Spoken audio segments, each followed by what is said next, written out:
Welcome na natin si Dr. Cleo Cervancia. Ayan, Professor Emeritus dito po sa University of the Philippines, Los Baños. So ayan, magandang umaga po, Dr. Cleo. Welcome to our program. Thank you very much for joining us, Ma'am or Dr. Cleo. Bati muna kayo, Ma'am, sa atin pong mga listeners and viewers po. Magandang umaga sa inyong lahat. Sa lahat ng sumusubaybay sa inyong palatuntunan, good morning. Okay, opo. So yun na nga, Ma'am, pag-usapan po natin, Dr. Cleo, itong tungkol sa stingless bees.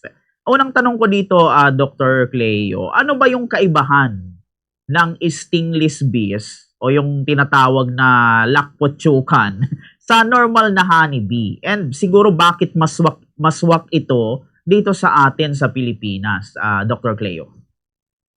Okay, ang pagkakaiba unang-una, walang sting. So, hindi ba yung mga laywan natin, yung honeybee, nangi-sting yan. Kaya may venom, namamaga yung mga mukha mo, kamay, o kung saan ka man na sting. Itong stingless bee, walang sting, walang venom, kaya kumbaga safe alagaan. Pero sa ating kalikasan, alam mo, pareho namang mahalaga itong stingless bee at saka yung mga honeybee.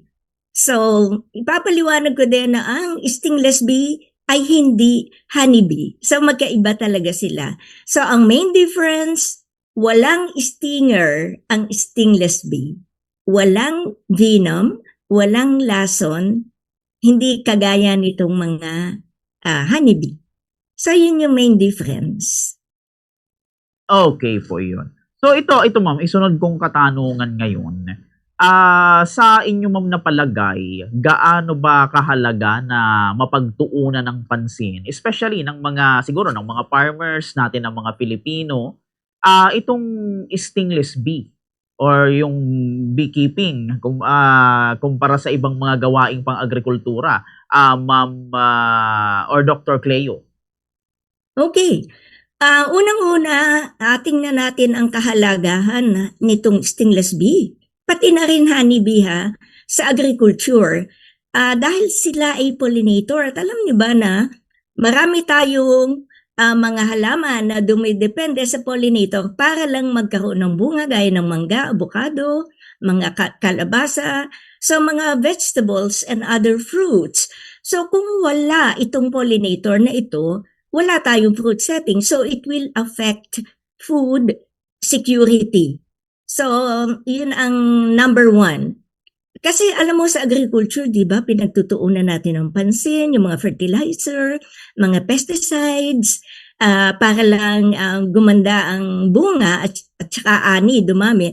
Pero, sabihin na natin na ibigay na natin lahat ang kailangan ng halaman, pero wala kang pollinator, hindi rin yan magiging fruits. So, wala din tayong makakain. So, yun yung number one impact sa agriculture. Kasi actually, yun ang pinakamahalaga eh.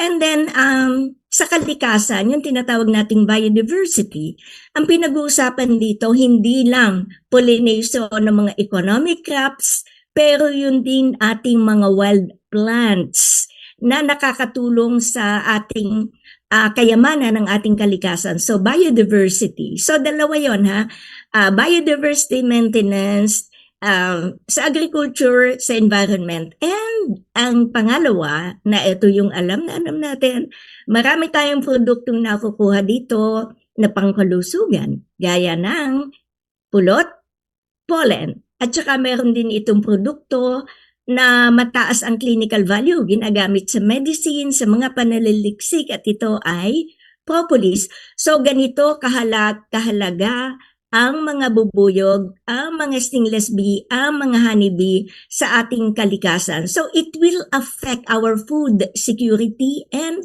yung nutrition ng ating mga kababayan. Okay, very well said, Dr. Cleo. Pero ito, Dr. Cleo, maitanong ko lang ulit, maisingit kong katanungan. Sabi ng iba, mas mahal daw, Doktor, yung yung pulot ng stingless bee compare sa honeybee. Totoo po ba yun, Doc Cleo? And ano ba yung nagpapa-special sa lasa and health benefits ng stingless bees, Dr. Cleo? Okay, totoo yan. Although lahat ng pulot, kay honeybee, kay stingless bee, talagang nagpo-provide yan ng energy. So all are energy food. Pero bakit umangat itong sa stingless bee kaya tuloy mahal? Mahal bilhin? Una, ang stingless bee hindi ganong kadaming magpulot. Bakit naman natin siya hahanapan ng madaming pulot? Maliliit yun. Hindi gaya ng mga pukyutan, malalaki sila, so madami ang kanilang food requirement. Ang stingless bee, kaunti lang. Siguro sa isang colony, mga 1 kilo lang o 2 kilo sa isang season, na ibig sabihin ng 1 season ay 1 year. Okay. So ito yung sinasabi nating it's a game of numbers. Kaya yung ating mga kababayan sa Bicol, ang kanilang mga colony like 1,000, 500. Kaya sabihin na natin tigi 1 kilo lang yan. So you go figure. At bakit mahal? Ang halaga kasi, basta ayokong magsabi ng presyo, pero parang 200% more than the cost of the honeybee. At bakit? Una, kalimutan na natin yung volume. Nakakaunti ang pinoproduce. Number 1, mataas ang kanyang medicinal value. At ito ay science-based, mataas ang antioxidant property. At saka, alam mo, ang isang maganda dito sa stingless bee, di ba? Lahat tayo ay aware sa sugar. You know, that deadly diabetes, okay? Pero gusto natin ng matamis. Yung sugar, okay, ipaliwanag ko, very basic, pero simple lang. Ang pulot, may 3 major sugar yan, tinatawag nating fructose, glucose, at saka sucrose. Yung sucrose, ito yung table sugar na katulad ng nilalagay natin sa kape. Okay? Ang honeybee, ayun sa mga laywan, ganyan, ang kanyang sucrose content na allowed ng codex. Yung codex, ito yung International Standards for Food, ay 5%. Okay, kaya pag nag-more than lumampas na sa 5% based on analysis, hindi na authentic yung honey na yan. So, red flag na yan. Alam mo, ang stingless bee, ang kanyang sucrose, 0.1, 0.2, at 1. So, kung ikaw ay nagmamatsyag sa iyong sugar, di stingless bee ang mas mainam sa iyo, lalo pa na ikaw ay pre-diabetic at saka talaga namang we should watch out for our sugar. So in that sense, low sugar content and most especially higher clinical value, and this brings, ito yung mga dahilan kung bakit mahal ang stingless bee honey. Alam mo, nag-aalaga ka pa lang, meron ng bibili ng iyong produkto. Ganun yun. Okay po, iyon. So, at least nalinawan kami dito, Dr. Cleo. Pero ito, Doc Cleo, para sa isang beginner na gusto na mag-alaga nitong stingless bees and even honeybees, ano ba, Doc, yung 3 siguro or kung sobra pa na pinakamahalagang dapat malaman bago magsimula ng stingless bee or honeybee colony, Doc Leo? Napakagandang tanong yan, Unang-una, kailangan ihanda mo ang iyong site. Kailangan madaming makakain yung ating mga alaga. Kasi kahit maganda ang lahi ng iyong stingless bee o ng honeybee at wala namang makakain, hindi yan lalaki. So food is very important, foraging resources.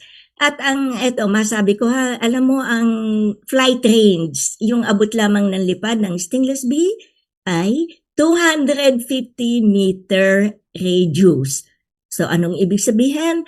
Within that 250-meter radius, dapat punong-puno ka ng bee plants. At yung bee plants na yan, hindi naman nangangahulugan na mga mamahaling bulaklak.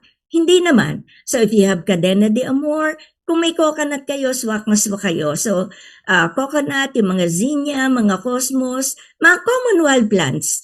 Kailangang madaming-madami at throughout the year ay bumubulaklak yung mga yan. Kaya din, even if it were like pili plantation or coconut plantation kasi yung mga fruit trees natin, hindi naman namumulaklak all year round.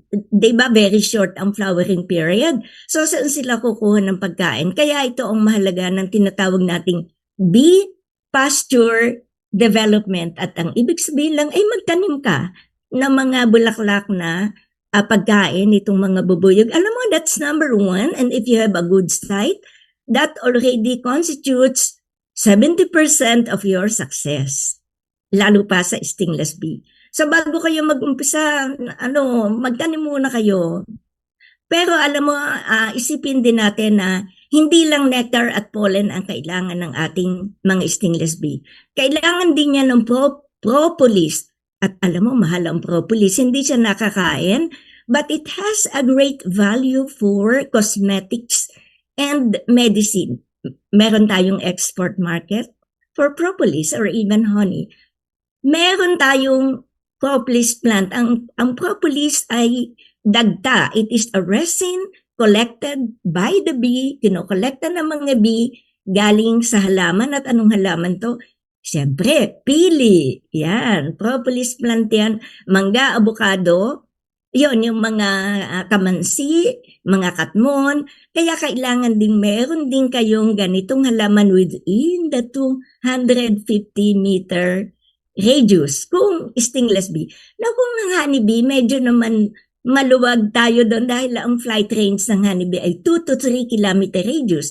Kaya kahit ko konti ang makukuha sa iyong site, makakalipad naman sila. So, yun yung pagkakaiba ng dalawa. Opo, yun. Ito, total nabanggit nyo, Doc, yung about sa propolis. Ang tanong ko dito, Doc, paano inaani yung pulot and yung propolis ng stingless bees nang hindi sinisira yung colony nila? Mas maselan ba ito, Doc, kumpara sa honeybee, Doc? Okay.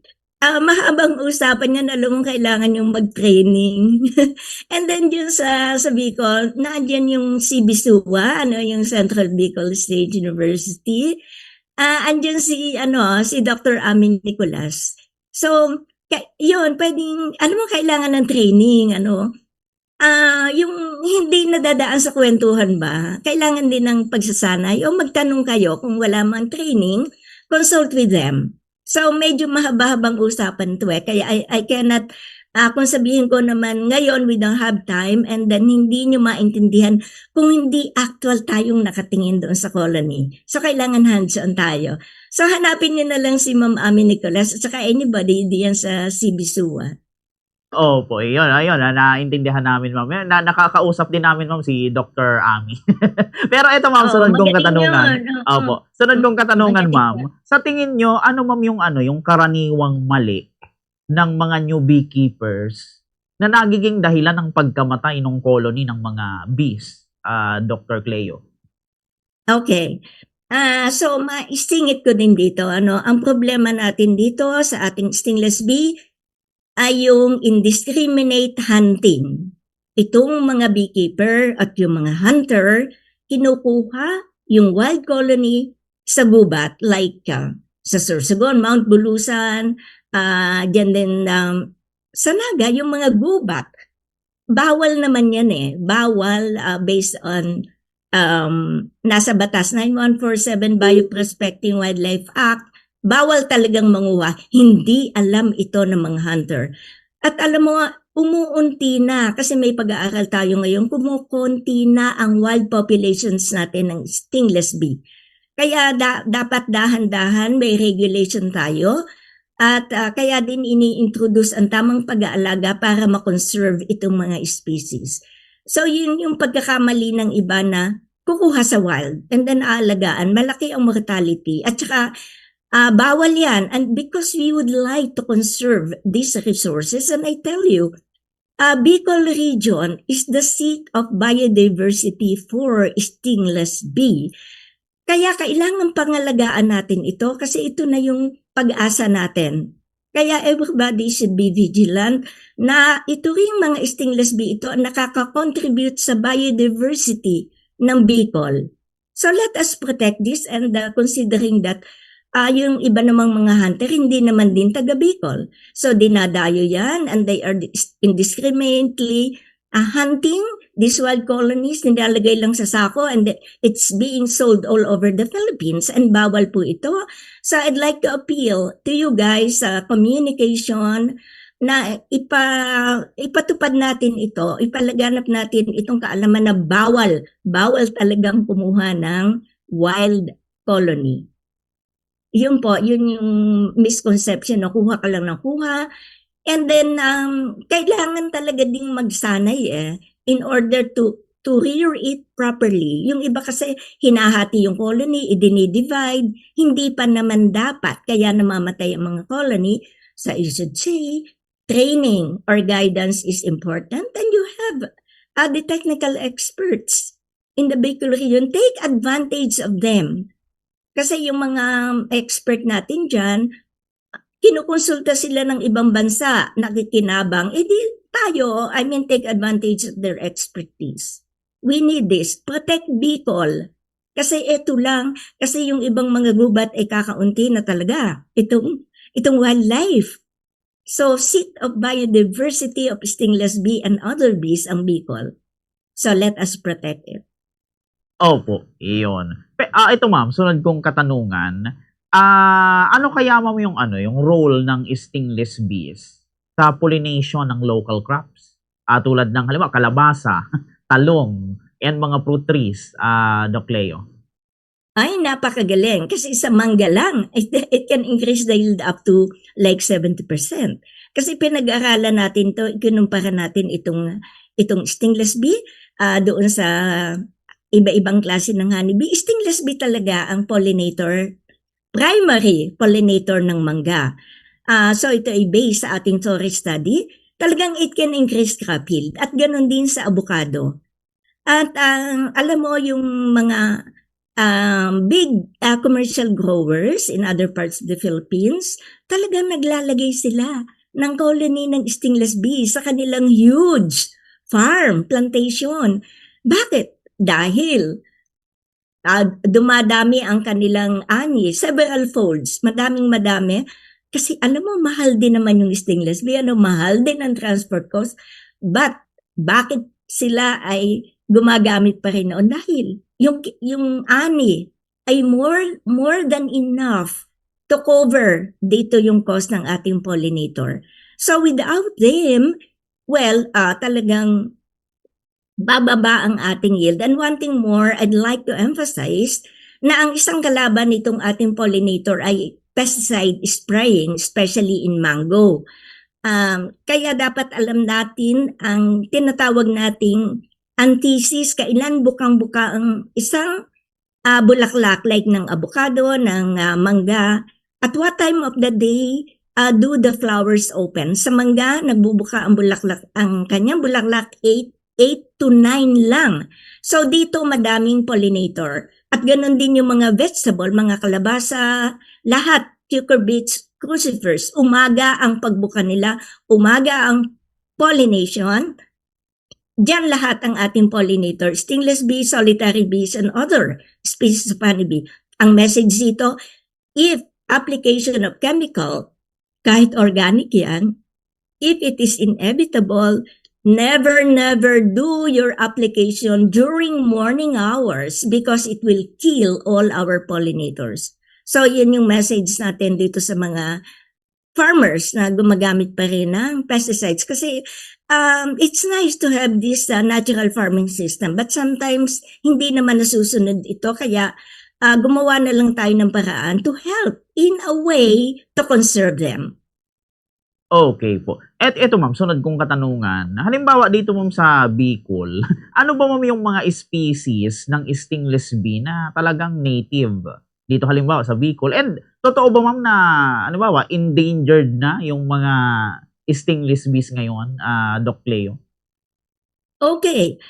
Sa buong Pilipinas, so far, meron tayong mga 12 species. Pinag-aaralan pa ng ating mga systematician but we have what we call, ang ginagamit natin na species, Tetragonula biroy. Pero madami pa yon Example lang yon. Yung itinatanong mo na endangered, parang sa tingin ko, parang oo, dahil nga kinokolekta yung wild populations. Alam mo, pag kinuha mo ang wild populations, technically, ito yung ating genetic pool. Ito yung ating genetic resource. So, kung mag-aalaga tayo, because we are promoting managing them na ido-domesticate mo at yung dinomesticate mo na inilagaan, yun ang paparamihin mo. At saan ka kukuha ng similya dito sa iyong pinadami? Siyempre, sa wild populations. That's why we would like to conserve the genetic pool. We would like to conserve the genetic diversity. Kaya, kailangan dahan-dahan tayo dito sa indiscriminate hunting. So, yeah, kaya pa naman natin gawa ng paraan. Pinagtutulungan din natin yan ni Mama Nicolas. We are making this advocacy and I hope you can help us. Okay po, iyon. Eto ba mga remaining question na lang natin. Ito, tanong din ito ng karamihan. Sabi, kumikita ba talaga ang stingless beekeeping? Mga ganon. Mga ganong katanungan. And magkano daw ba mamang puhunan? And gaano katagal bago mabawi ito, Ma'am Cleo? Okay. The answer is resounding yes. Ikaw ay kikita. Ang unang dahilan kung bakit ikaw ay kikita, pero ito marami kang assumption ha. Ikaw ay marunong na. Meron ka ng skills, that's number 1. Number 2, maraming forage resources. Talagang pagkain ng mga halaga. Hindi lang naman sa bee, di ba tayo din pag tayo ay malnourished, hindi maganda ang ating performance. Ganon din yung mga bees. So, yeah, kumikita because it is sustainable. Pag sinabing sustainable, hindi gaya ng honeybee, lalo pa yung European honeybee, pag nawalan ka ng queen, mag-i-import ka pa, hahanap ka pa. But dito, because it is sustainable, madami tayong wild populations kaya madaling alagaan. So, because it is sustainable, and then ang tanong, ilan ang kailangan mong alagaan? Sinabi ko kanina, beekeeping is a game of numbers. Ang isang colony ng stingless bee ay makakakuha ka ng 1 to 2 kilos. Sabihin na nating 1, pero you can get as much as 3 kilos kung maganda ang forage mo. Conservative tayo, 1. Ang isang kilo noon ay nasa 2,000 pesos. Yung pa ang pinakamura ha, some are selling at 3,000, 4,000, I don't mind. Kasi talaga namang ang honey ay premium. Sabi nga namin, nakakakain ka nga ng steak na mahal-mahal tapos binabarat-barat mo itong mga honey, which is a good food, the premium. Okay, so, ang kailangan madami kang alagaan kasi halimbawa 1 kilo and then 5 lang namang colony ang alaga mo ay di 5 kilos lang yon. You cannot see the profit right away. The magic number, you must keep 1,000 colonies. Yon ang ating basihan sa economics. Sa pag-aralan na natin yan. Kung gusto mo, meaning to say na yung 1,000 na yon, talagang livelihood na yon, may sweldo ka na doon. Parang nasa profession ka. Like ikaw ay, kunyari, isang guro, isang businessman, isang abogado. Hindi, malaki pala kita ng abogado ngayon. So, mga teacher, yan. So, yun ang kita mo na kaya mo pong mag-holiday sa Hong Kong na galing doon sa kita mo, you must keep 1,000 colonies. Yun, ang return of investment diyan, mga mga 1 year, bawi mo na yung puhunan mo. Kasama na yung labor cost. So, itong economics na to ay kasama yung labor cost. Ikaw ay kunwari nagre-renta, di ba? Mga percentage, parang percentage sa puhunan, yung totoong economic analysis. So, my answer is, based on our economist, dito sa UPLB ay 1,000 colonies. Okay po, iyon. Pero dito ma'am, yan po sa inyo sa UPLB. May mga research breakthrough ba tayo ma'am tungkol sa stingless bees na dapat malaman ng ordinaryong Pilipino, Dr. Cleo? Ay, madami. Madami tayong breakthrough. Unang-una, syempre, pollination. And I tell you, stingless bee in this country, in the Philippines, made sense nung mapatunayan nating magaling itong pollinator. So, naging sikat ito. So, innovation sa pollination. Kasi madami ding usapin sa pollination, may science din diyan, kailan mo ilalagay, ilang bulaklak, ilang colony. So pinag-aralan na yan, breakthrough yan. Pati din sa pests and diseases, and then breakthrough din sa mga identification ng mga phenolics, yung mga substances present in honey, in pollen, and in propolis. At saka grabe yung propolis research natin, what we call apitherapy, talagang it has gone a long way. Kaya alam na rin naman natin to because we are presenting it in conferences at saka nagte-training din tayo. We have promoted this technology, lalo pa itong propagation in disadvantaged communities like sa Mindoro, yung mga Igorot, mangyan, sa mga IPs, pinromote natin itong technology na to because it is very sustainable and it is available na rin sa kanilang farm. It is just that they need some technology for it to be harnessed. Okay po iyon. So ito, Dr. Cleo, bago tayo magtapos sa ating interview, siguro ano na lang, Doc, yung maipapayo ninyo sa mga kabataan, sa mga farmers, and sa lahat ng mga tao na nakatunghay sa atin ngayon, especially doon sa mga gusto na magsimula na tahakin itong urban beekeeping, sa stingless bees or sa honeybees, ano yung maipapayo natin sa kanila, Dr. Cleo? You may think of stingless bee. Ang unang motivation, if you are going into business, lalo pa itong ating mga young entrepreneurs, iniisip mo, may market ba ito? May bibili ba ito? And our answer is yes. We have an open market. We have a big market for the bee products. Pero, ito ay dapat ay dumaan sa what we call good apicultural practices, good beekeeping practices. Kaya nag-standardize tayo, and I think this is one of the reasons why nakaka-take off tayo because we are working on the standards. Yon, so it is cool. You will make money and it's fun. It's our future. Now, because if you are thinking of food security, think of pollination services that these bees and other pollinators can give us.